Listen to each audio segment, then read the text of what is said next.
I want to talk about curvature. Now, curvature, what it means is how bendy the space curve is. So curvature is a measure of how bendy it is. A straight line doesn't have any bend in it at all, so its curvature should be 0. The more curved the line is, the higher the curvature should be.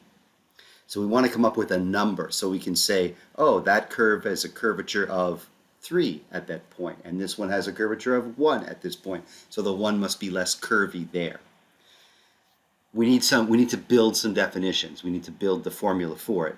And I want us to remember that we had already we know what the unit tangent vector is. So the tangent vector, that's this r prime. The tangent vector is just the vector that shows where the curve is going at that point, and r prime, let's say, for r for being the space curve, we just differentiate the x, differentiate the y, differentiate the z, for example. And if I'm drawing what it is, then we think about it in this manner. If I've got, there's our curve. If I want to know what the tangent vector at that point is, that's the vector that shows in the direction that it's going. So that's r prime. Now, I mean, it changes, right? It's different over here. It's the vector that's tangent to the curve. So at every point, or at every moment in time, every t that we plug in, every parameter value that we plug in, we get a different point, so we potentially get a different tangent vector. How we were calculating the tangent vectors last time was we were taking the just the derivatives. So r prime was equal to the derivative of the x component, the derivative of the y component, the derivative of the z component. And then to make it a unit vector, why would we make it a unit vector? Well, this tangent vector right now has 2 pieces of information in it. It has the direction that the curve is going, the slope of the curve, let's say, and it also, in its magnitude, has the speed involved.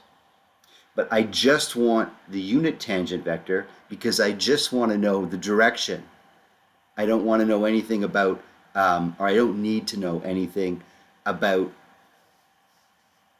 the magnitude of it, just the straight direction. So to make anything a unit vector, you take the vector and divide by its magnitude. So here's our unit tangent vector. So unit tangent vector, I'm now going to call that capital T for the unit tangent vector, and we know how to get that. Tangent vector divided by its magnitude. Now, as the curve goes round, the direction changes of the tangent vector, but also the size changes of the tangent vector. But of the unit tangent vector, it's always of 1 unit long, so only the direction changes as we go. So here, this might be r prime at this point, and this might be r prime at this point, and r prime might be short here. But if I draw the unit tangent vectors at all of those ones, they'll have the same direction, but they'll all be only 1 unit long. So we know how to make our unit tangent vector. Now, why are we doing this? Remember, let's get back to what we were trying to do. We're trying to get back to curvature. We want a measurement for curvature, how curvy the road is. So we're going to measure curvature. The number is going to be this k here, measures curvature. And here's what I'm trying to capture. There's a curve that's kind of curvy, but not that curvy. There's a curve that's really curvy. So we should get a high number here and a low number here for curvature. Now, why are we saying that on this curve it's not as curvy as on this curve? Well, and remember, we can't say anything about the speed at which the particle's moving. We're just talking about the road. We're just talking about the actual space curve, not thinking about a particle moving around it. We're thinking about just the actual curve of the road. And we had said that if it was a straight line, this should have a curvature of 0. This should, I don't know, have a curvature of 1, let's say, and this should have a curvature of higher than that. I mean, we're trying to figure out some measurement for these. I know the straight line is 0. These ones I don't know. I just know that this one is smaller than this one. All right. What we're trying to measure then is captured by thinking about the tangent vector. And I only want to think about the way the direction of the tangent vector is changing. So let's only think about the unit tangent vector. Here, the unit tangent vector is always the same. I mean, I'm drawing it. Tangent vector to a line just lies on the line. The unit tangent vector is the direction vector of the line. It doesn't change at all as we move along the curve. Here, the unit tangent vector changes. Now, it doesn't change in size because it's a unit vector, but it changes in direction a little bit. Here, the unit tangent vector changes a lot as I go around. So that's what I'm trying to measure. I'm trying to measure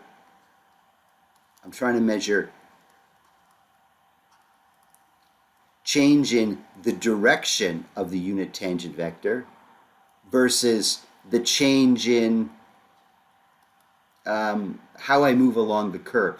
We called that arc length was the actual measurement, but I'm going to call this S for our, as we move along the curve, we're moving along the curve at 1 meter per meter, let's say. We're just moving along in a constant rate.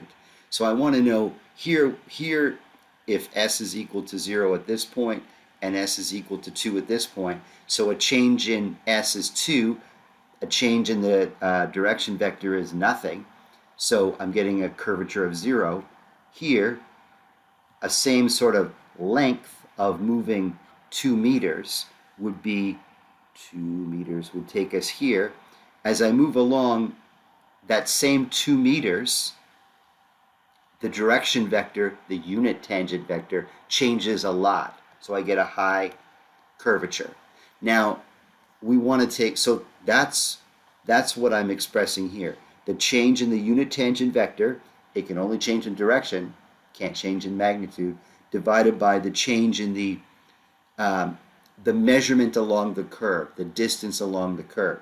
Why we throw absolute values around it is because I don't want to have negative curvature and positive curvature. I'm just interested in how curvy the road is. So I'm motivating this definition here, that curvature is the change in the direction of the tangent vector, unit tangent vector. I guess I don't have to say direction. I can just say change in the unit tangent vector, because by saying it's a unit tangent vector, I know its magnitude's not changing because it's a unit vector. Divided by the change in the S is where I am along the curve, the measurement I am along the curve, measured in, let's say, meters. So that's what I'm trying to express then as a single number, taking the absolute value so that I get a positive number for it, a measurement. So calculating this, though, is going to be, calculating this will be difficult the way it stands. So another way of calculating, we're going to learn actually 2 different ways of calculating it. A way that we could calculate it is we could take the t prime. Now writing t prime means the unit tangent vector, but the derivative of the unit tangent vector. So the unit tangent vector is a vector. It has t's in it because the r has t's in it. So when I take the derivative and divide it by its magnitude, there'll still be t's in it. So the unit tangent vector is different for different places on the curve. So it's a function of where I am along the curve, and it's a parameter t, so it has t's in it. So it's the derivative divided by, where do I get this r prime from? Well, let's put a little step in here. Let's put a middle step in here, and I'm working on this for our derivation. Yeah, everything's got an absolute value bar around it, so let's just throw our absolute value bars around it. But up top here, I'm working with d the tangent vector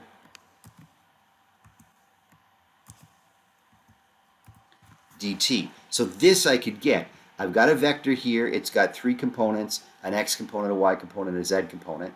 I could differentiate it and get the derivative of the tangent vector, d capital T, d little t is the parameter, and I could divide it by another derivative, which would be ds dt.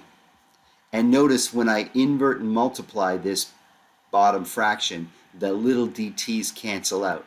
Let's throw that step in there, just for funsies. So that's going to be this piece, invert and multiply the bottom piece, so it's going to be dt over ds, and the dt's cancel out, and the dt's cancel out, cancel, and that gives me the dt over ds, which is what I want. So maybe let's put this here in our derivation. So we're expressing it like this. Notice the dt's cancel out, so it's this backwards. But now I can like undo, invert, and multiply and get to here. And then this is t prime. And this is s prime. Remember our arc length. Arc length was a measurement along the curve. So arc length is s. So let's make another little note here, other things to remember. That the arc length was equal to the integral, now from a to b, but let's not worry about that right now. The integral of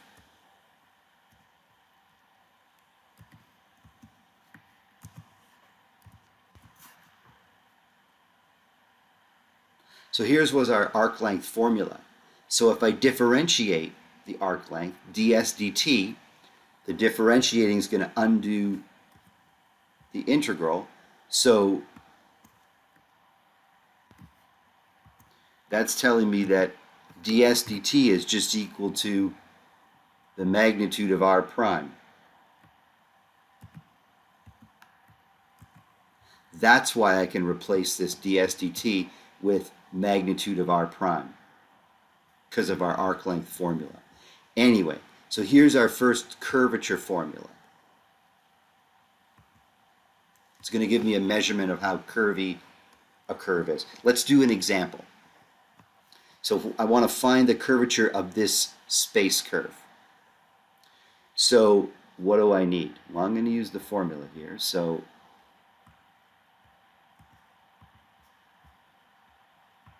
the first thing I need is I need the t so I can get the t prime.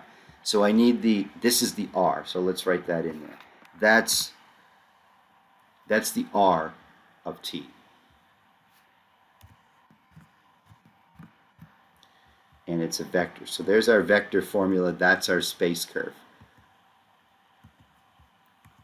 So I need now r prime.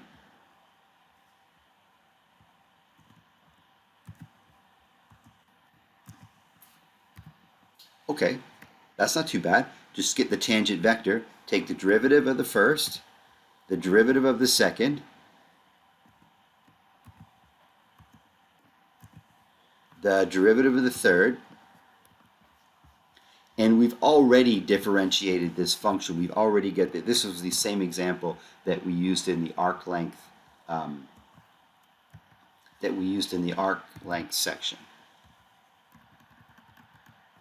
Okay, so there's r prime. Let's get the magnitude of r prime.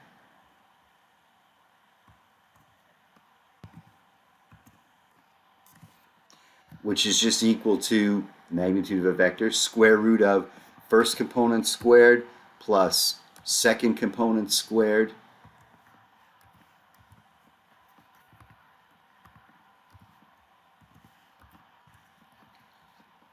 plus third component squared.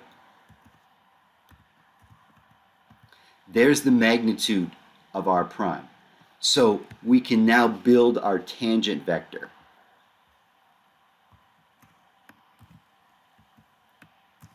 So our tangent vector is equal to our r prime vector,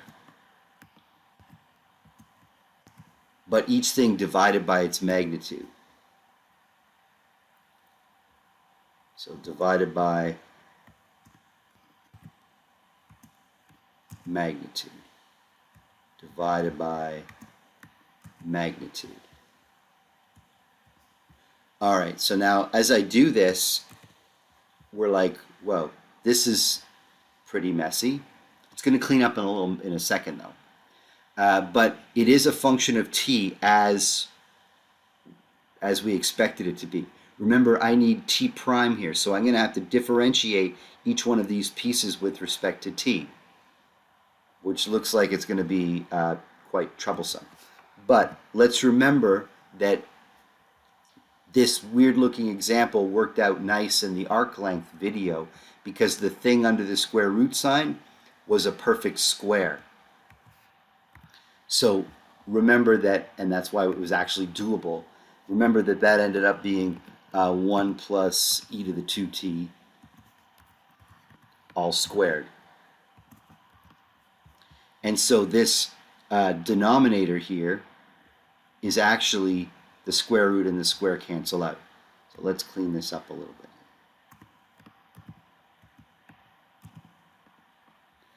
bit. This is 1 plus e.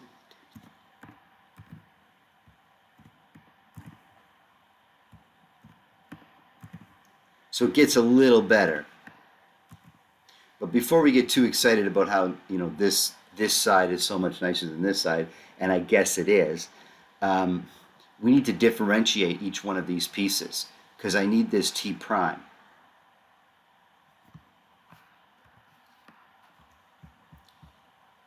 So I'm going to have to, okay. It's not like this is going to be, I got to differentiate this piece. So differentiating this is going to be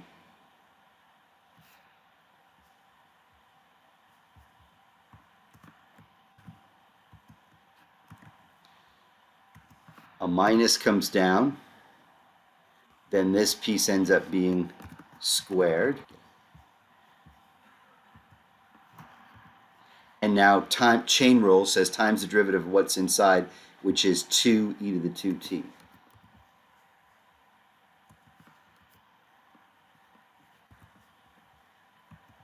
Okay, that wasn't too bad. That's the derivative of this first piece. Okay, that one wasn't too bad. Now they get, this one is going to be a little bit more messy. I'm going to do quotient rule on this one.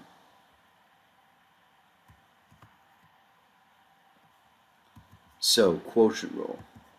Derivative of the top, okay, that stays the same.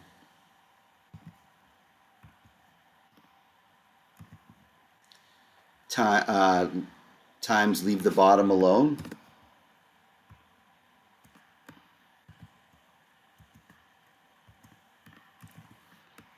Minus leave the top alone.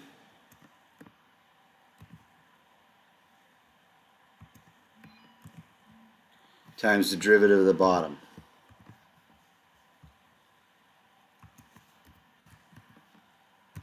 All divided by the bottom squared.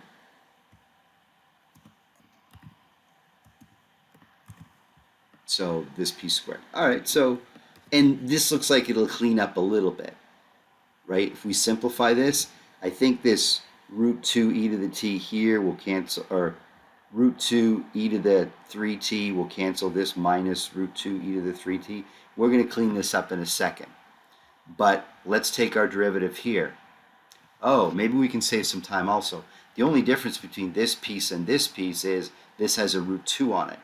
So the derivative of this piece must just be the derivative of this piece without the root 2. So I can take this, put it here, and divide out or get rid of the root 2. So, okay, the differentiating wasn't too bad. And now let's do some tidying up. If I simplify this, both the second component and the third component are going to go through the same simplification. That's going to be e to the t plus e to the 3t minus e to the 3t. So this whole thing is just going to end up being e to the t. And likewise on the top here, but there's an extra root 2 on it. Okay, so the derivatives are not too bad. But I'm not done yet because I need the magnitude of this. So that means I need to take the magnitude of that vector. So it's got the big square root sign. It's going to have the first component squared plus this second component squared plus the third component squared. So first component squared, second component squared, third component squared. Now that's, okay, it'll clean up a little bit, sure, but this is the top of this fraction, which is the top of my curvature. Now keep in mind, this example is a, I would say good example. It's one that the math works out easier for because we've chosen our function, our space curve, nicely. If you just grabbed a regular space curve out of the air, then your derivatives in that wouldn't work out as nicely as this. And I know you're looking at this going, this isn't very nice. Sure, but it's nicer than it could be. If we tidy that, and we will tidy that up in a bit, but let's work on the second piece now, because this is just the top. I need the magnitude of r prime. Here's r prime. Oh, wait. Here's r prime. We already have the magnitude of r prime right here. So there's the bottom. And I guess the bottom was, square root. So I already have that piece. Okay, so that's not too, we're doing okay. So I've got our measurement for our curvature, keeping in mind that this is a nice example.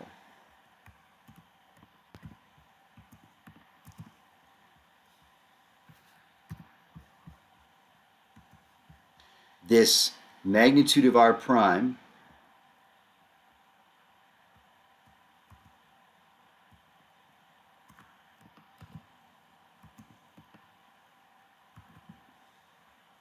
this magnitude of t prime.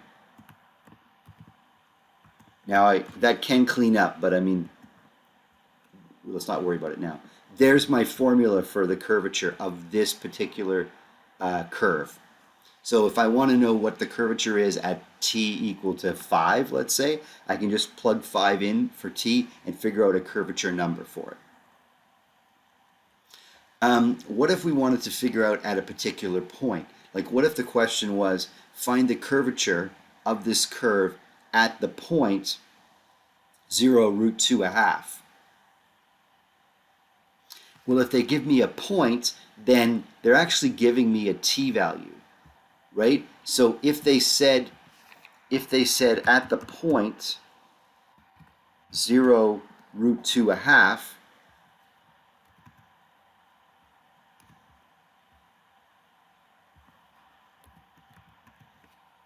then they're basically saying t is equal to 0. If they're giving me the point, I can figure out what the t is. Once I know the t, I can plug it into the formula. Now a little bit of like a pro tip here. If I'm plugging t into the formula, especially if it's t equals 0, it's going to make my math smaller, right? Plugging in t equals 0 is going to get rid of a lot of things. When can I plug it in? I can plug it in as soon as I'm done taking the derivative. So at this stage here, before I get the magnitude of this vector, I could plug t equal to 0 right in here before I start taking my square roots, and my math will be a lot simpler. Right? If I make t equal to 0 here, I'm going to get 1 over 4. This is going to end up being a quarter. So it's going to be, the math will be a lot easier. This will be a quarter. This will be root 2 over a quarter. This will be minus a half. Everything will be nicer. when I go and get the square root. What about the denominator here? Well, that's just going to end up being divided by 2. So as soon as I can plug that t equal to 0 in, which is when I'm done taking the derivative of things, then I should plug it in. So I have my formula here. What are we supposed to learn from this? So I'm getting rid of this because that was just an example. If they give me the point, then they're giving me the t. What do we learn from this? Well, okay, we learn how to get a measurement for the curvature. And I think I would learn if I was a student that this is a lot of hassle. And I keep saying this is a nice example. What if I have to do a not nice example? This is going to be awful. The math is going to be tedious and cumbersome. Yes, but we're going to make a better way, a different way to get this curvature formula. Right now, we're using this, but we're going to end up with a better way. All right, well, let's see that better way. In order to derive that better way, we're going to need to do a derivation, and we're going to have to take out cross products. So the new way, the next way that I make to define curvature, because it's going to use cross products, it's designed for 3D. But this method works in curvature for 2D, 4D, 3D, whatever D you want. So this, if my curve is a 4-dimensional space curve, I have to use this cumbersome way. If the curve is 3D, I could use this way, or I could use the easier way with cross products that we're going to make in a second. So we'll make another formula that's good for 3D. But I need to make an observation first. I need to prove something about, well, actually, it'll be for all unit vectors, but specifically we need it for the unit tangent vector. So we know that the magnitude of t, this will be, oh, I should put a little vector hat on this, it's the unit tangent vector. So the magnitude of the unit tangent vector, because it's a unit vector, the magnitude's 1. This means the upside down a for all t, so it's always 1. So if I take t dot t, and again, these are, I should put vector hats on them because they're vectors. If I dot product a unit vector with itself, I get 1. Why? Because a vector dot product with itself is supposed to be the magnitude of that vector squared, and the magnitude is 1, so 1 squared is 1. So this is true all the time for any parameter value. So I'm going to differentiate. It says differentiate this expression. So let's do that. So product rule here, that's why we learned in the dot product, section video to differentiate dot products. So it's the derivative of the first, dot, leave the second alone, plus leave the first alone, derivative of the second. So there's me differentiating the left side of that. Differentiating 1, that's 0. Okay. Now, something to note here. If you take the dot product of two vectors, or the dot product of two vectors, you get the same answer, right? A dot B is B dot A, dot product commutes. So this is really just twice of this. That's the same as that. So that means that 2 of those t dot t prime is equal to 0, which I guess means that one of them is equal to 0. And what does it mean when two vectors are, dot product of two vectors is 0? That means that t and t prime are perpendicular. Now, t prime is the change in t, how the unit tangent vector is changing. And the unit tangent vector can't be changing in magnitude, because it's always unit vector. It's only changing in direction. So t prime is not a unit vector. T prime is a vector that could be any length, but it always is perpendicular to t. Why should that be true? Well, let's think about that for a second here, and I think a nice drawing would help me out. but not that nice drawing. So here's our curve.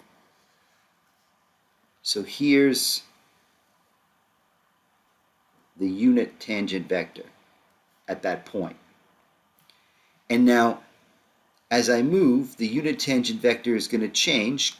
It's going to be one unit long, but now it's pointing in a different direction. So what's the vector that's making it change?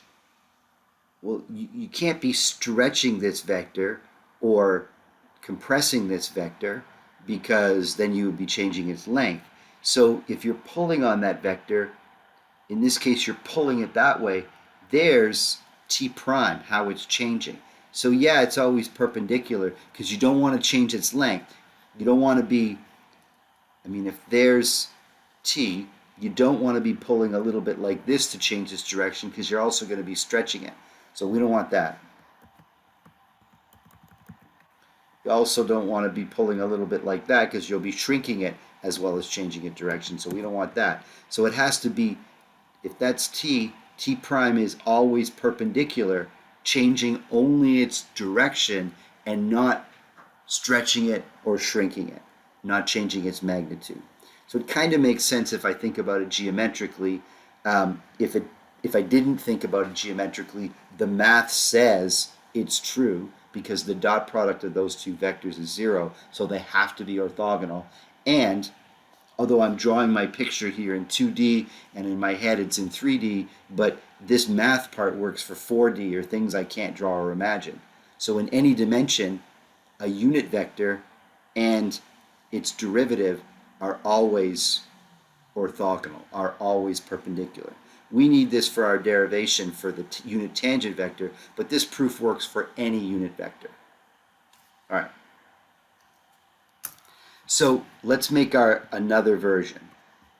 How many A's are there in another? Just one. Another version for a formula that's only good for 3D. Okay, so let's do this. Here's our this is our unit tangent vector formula that we had from before. That means that if I solve for this r prime, that's going to be, just multiply this piece up. Okay, and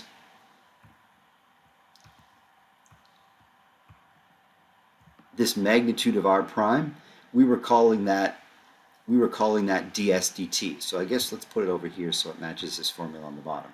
And let's write this as s prime. But I know s is a function of t, so s prime, that's its derivative. So here's our r prime, is s prime times t. And t is a vector, and s prime is a scalar. So this is a scalar times a vector. So this is a vector. Okay, we're all good with that. Now let's differentiate this vector. Well, if I'm differentiating this, I need to do product rule. So I'm going to do derivative of the first, leave the second alone. Now I need to emphasize that these are vectors, and so they have their hats on them.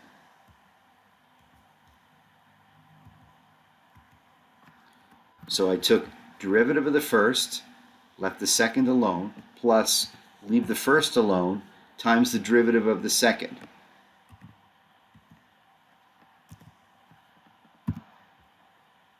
So now there's r prime prime. Now I want to take the cross product, and that's why this formula only works in 3D. I want to take the cross product of r prime, cross product r prime prime. So that's this vector, which I guess I'll keep it written like that. This vector, cross product this vector.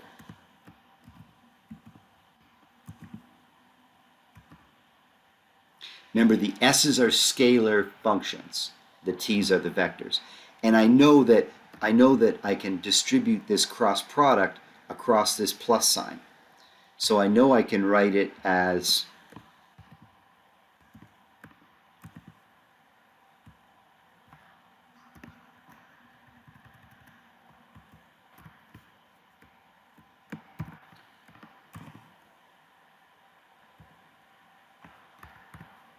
So I've distributed the cross product across that plus sign.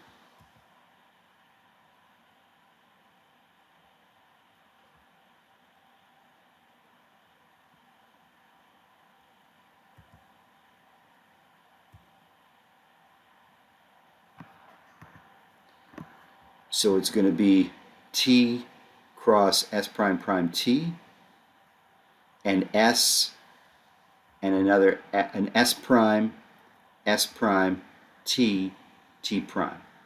So now we're good. Now, okay, let's clean this up a little bit more. These are scalars.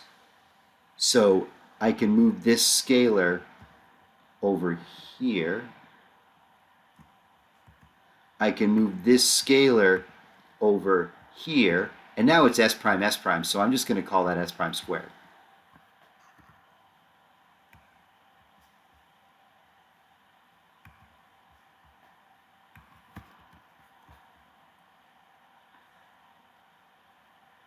Now let's think about our cross product rules. Here's t cross t. I know that when we take the cross product of two parallel vectors, t and t are the same vectors, so they're parallel, you get 0. So this whole piece here is 0, the 0 vector.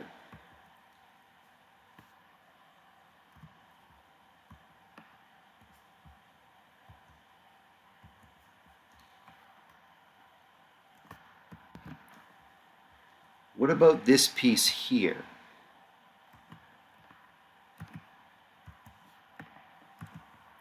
Well, I'm going to end up taking the magnitude of this. So the magnitude of the 0 vector is 0. So for magnitude,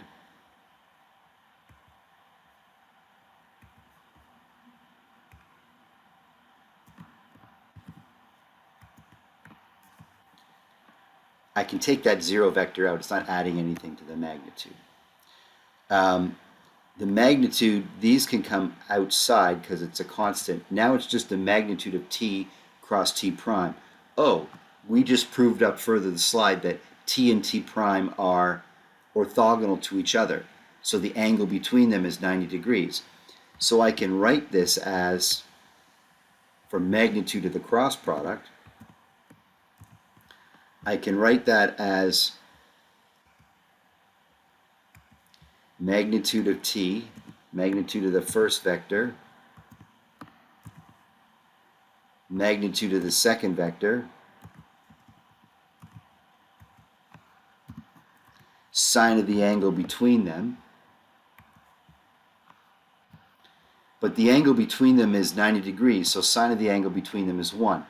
Also, the magnitude of t, it's a unit tangent vector, so the magnitude of t is 1. The magnitude of t prime is not 1, but this whole thing simplifies down to b, because of all our cross product knowledge. That's what this r prime cross r prime prime simplifies down to be. All right, we're almost there.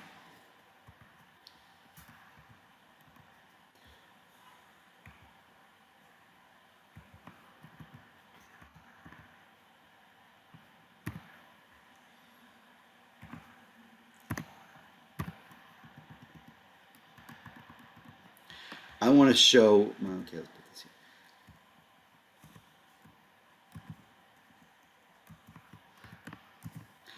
I know the curvature from the first derivation, the first formula that we used, is magnitude of t prime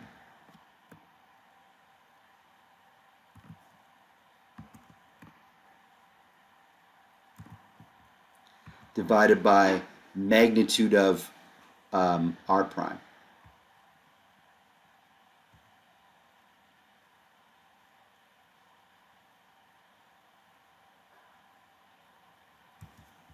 Our formula. We go all the way up to here. I'm talking about this here, magnitude of r prime. So actually I could just take this whole thing.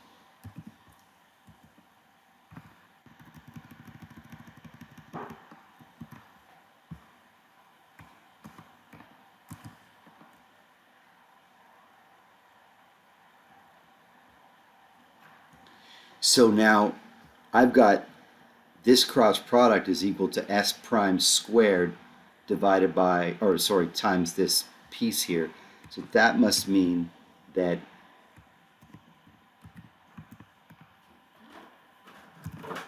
the top of this fraction is equal to this cross product divided by s prime squared.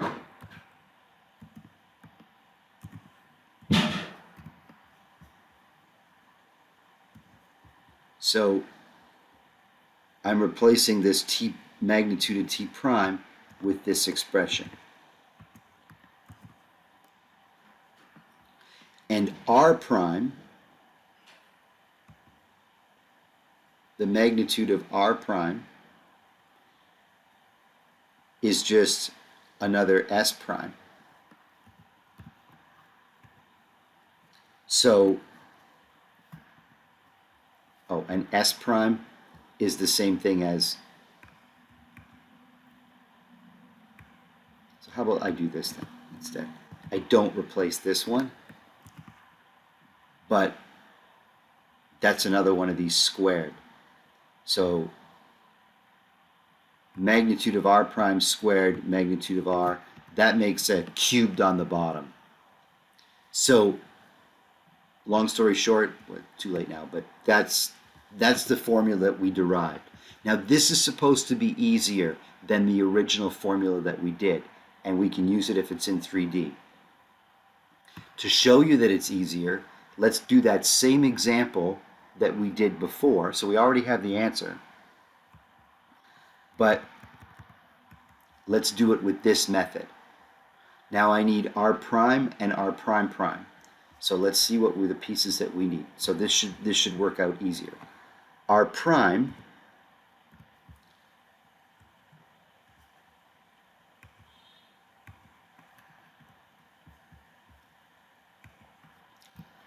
I need to take the derivative of this. We already did this a couple times, but I want to show that it works out nicely.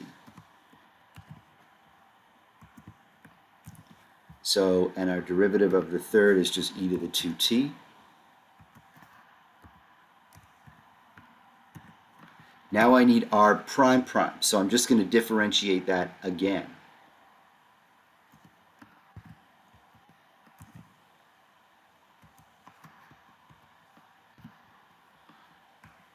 Derivative of 1 is 0. This derivative stays the same. That pops a 2 out. So taking the derivative is not too bad. And now I need this cross product here.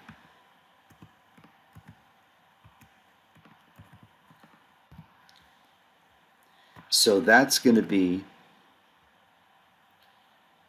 in my head, I'm doing the cross product with the determinant rule. You could use the other rule as well. So it's this times this. It's going to be 2 root 2 e to the t times e to the 2t is e to the 3t minus root 2 e to the 3t. So that's 2 root 2 e to the 3t's minus one of those. That's just going to be one of those. The middle term is minus. 1 times this minus 0, so it's just this piece. The last term is going to be 1 times this minus 0, so it's just this piece.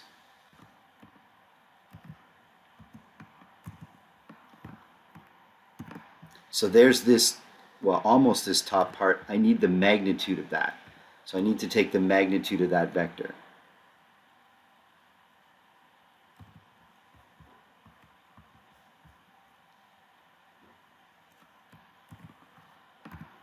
So big square root sign, first piece squared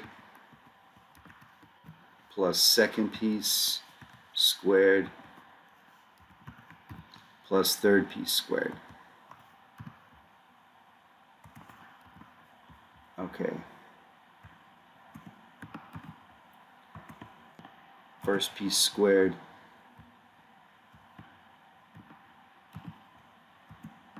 second piece squared, third piece squared.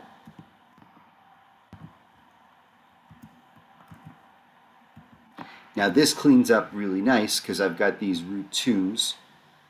There's going to be an e to the, this will be an e to the 6t, an e to the 4t, and e to the 2t. Things will clean up nicely here. That minus will square. This simplifies a bit better. I'm not going to worry about it right now. That's the top. The bottom, well, I've already got this r prime. I just need its magnitude, which is going to be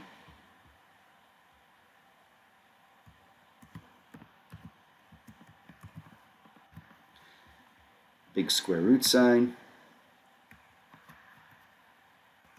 first piece squared, actually first piece squared is just 1, plus the second piece squared is just 2 e to the 2t. The third piece squared is just e to the 4t.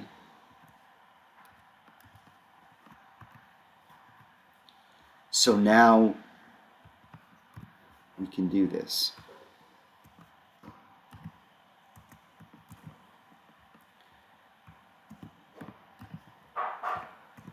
The top. And I need this piece, which is a square root cubed. So that's going to be like this piece to the power of 3/2.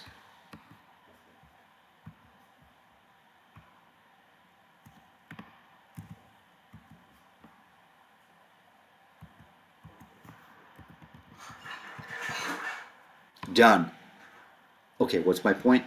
This should have looked a lot simpler, the algebra a lot less tedious, and your answer a lot more simplified. And we could even, I mean, I kind of ignored the top here. Let's clean up the top here just for funsies because we're here. If I square this piece out, that's going to make this a 6 and this a 2. That's going to make this a 4 and this a 4. That's going to make this a 2 and this a 2. So, and there can be, I mean, you can factor out, oh, e to the 2t.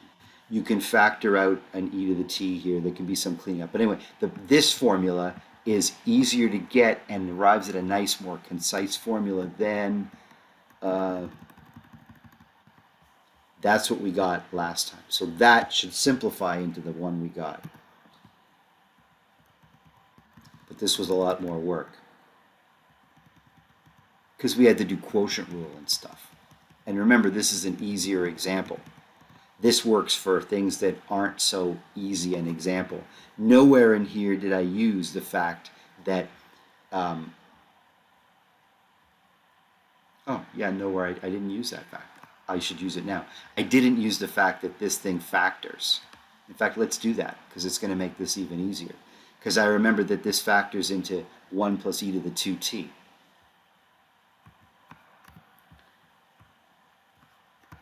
And then this squared, and then this will just be cubed. So yeah, it just gets better and better, this formula. But I can only use it with 3D. So curvature, we've got a formula and 2 different ways to actually use this formula. But this second method with the cross product only works for 3D. And we're measuring how bendy the space curve is. Let's do one more example.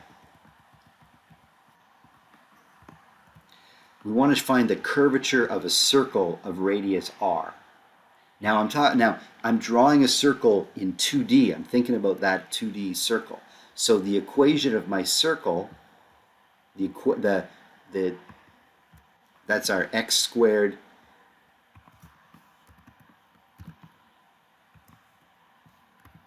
plus y squared equals r squared is the formula that I'm thinking about. But my curvature formula, I've got a 2D or I've got a any dimensional curvature formula, and I've got this cross product curvature formula. I'm going to make, oh, I got to be careful too. This r is the radius. Let's make that a capital R, because I don't want to confuse it with this r here. So let's make it a capital R for the radius. Now, I want to make a space curve, little r, of t, and we're going to make it a vector thing, because our curvature, we've been talking about our curvature for vectors. So I can do that if I make my x-coordinate r cosine. Normally it's theta, but I'm going to make it t just so that everything matches. T for theta. And our y would be r sine t. That'll trace out a circle. But so I can use my 3D formula, I'm going to say just stay in the plane. So now this is a 3D space curve because it's got a z component, but I made the z component just always 0. So that's just going to draw out a circle of radius r. And now we can use this 3D curvature formula. So what did I need? I needed r prime and r prime prime. So let's get r prime.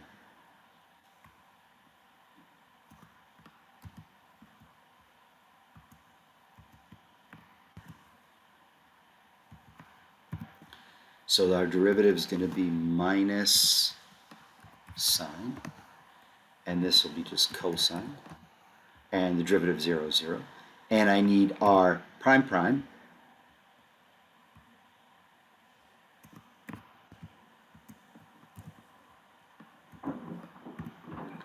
So this will be minus cosine, cosine.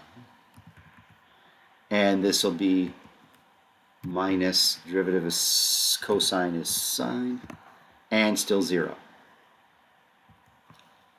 So I need these two pieces cross producted. So I'm doing the same formula, but I'm getting this.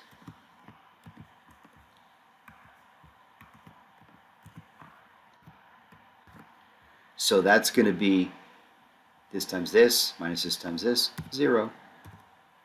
The middle one is minus, but it's still 0. The third one is going to be minus r sine is r squared sine squared minus a minus r squared plus. That's just going to be r squared.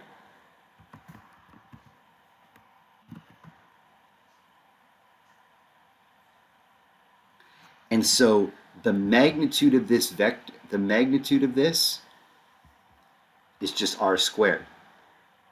Let's write it down though, so it's in our notes. The magnitude of this is just equal to r squared. Is just equal to r squared.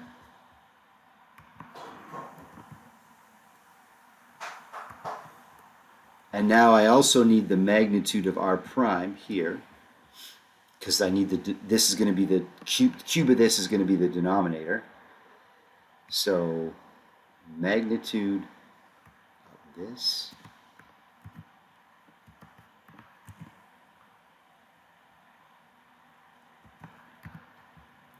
big square root sign of first thing squared plus second thing squared, third thing squared is 0.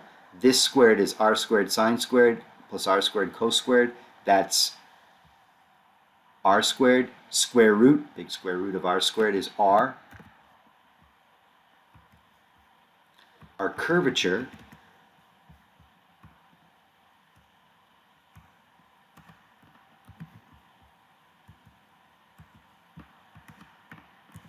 is equal to this cross product, which is r squared, divided by this piece cubed, which just simplifies to be 1 over r. Okay, what do we build? This is the curvature formula, and it's a constant. There's no place to put t in it. Yeah, as you're going around in a circle, the curvature is the same. It's just as bendy on any part of the circle. How bendy? 1 over r. If the radius is big, then it's a big circle, and as you're moving along the circle, the tangent vector changes, but it doesn't change too much for moving, let's say, a meter. If the circle is really small, then the curvature is a lot, because you move like a meter and the tangent vectors change quite a bit. As the radius goes to 0, the curvature goes to infinity. As the radius goes to infinity, the curvature goes to 0.